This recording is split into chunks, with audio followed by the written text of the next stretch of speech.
Participer à Koh Lanta est un rêve pour des milliers de personnes chaque saison.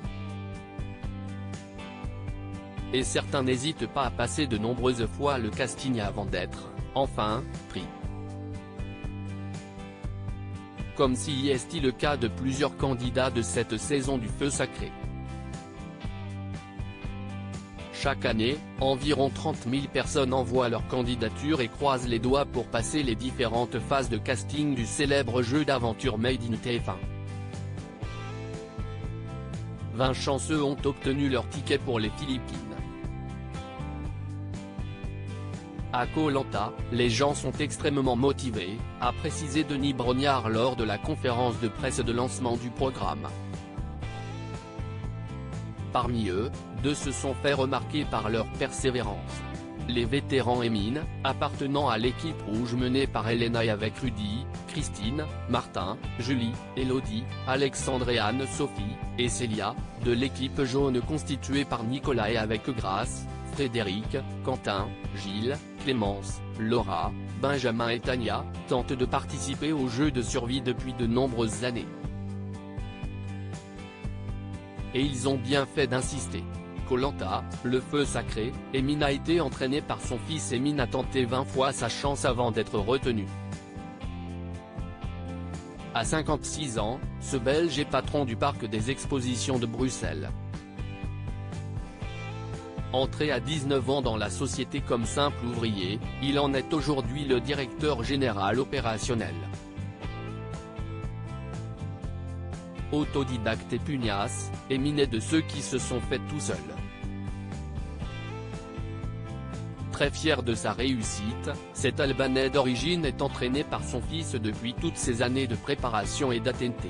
Il est bien décidé à montrer que les quinquagénaires peuvent faire de grandes choses. Koh Lanta 2023, Célia s'est mise à la lutte. Célia, 49 ans, est assistante familiale dans le Calvados. Elle a passé 14 fois le casting de l'émission avant d'être prise. C'est une forme d'aboutissement pour elle, explique Denis Brognard.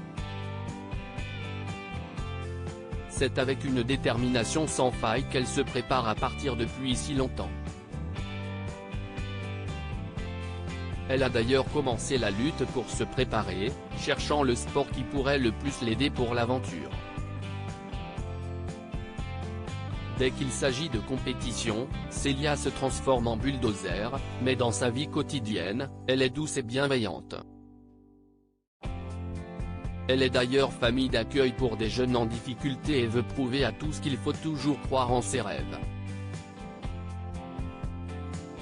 De son côté, la candidate Elodie, 35 ans, responsable marketing, en Belgique, et chanteuse à 16 heures, de l'équipe rouge menée par Elena, s'est également exprimée à ce sujet sur son compte Instagram, et voilà. Le rêve de ma vie s'est réalisé. Ces 6 années à postuler, à s'acharner, à m'entraîner. Il ne faut jamais rien lâcher. Et ça a fini par payer. Parmi les anciens candidats, d'autres avaient déjà lourdement insisté pour être de la partie. GG, en saison 11 a postulé 10 fois avant d'être choisi. La même saison, l'iconique Théa Youra a été recalée 3 fois avant d'intéresser la production. De quoi rassurer tous les futurs candidats qui hésiteraient à remplir une énième fois le dossier de candidature. Rien n'est jamais perdu. View this post on Instagram à post shared by Elodie Miguel @Elodie-Koh Lanta 2023.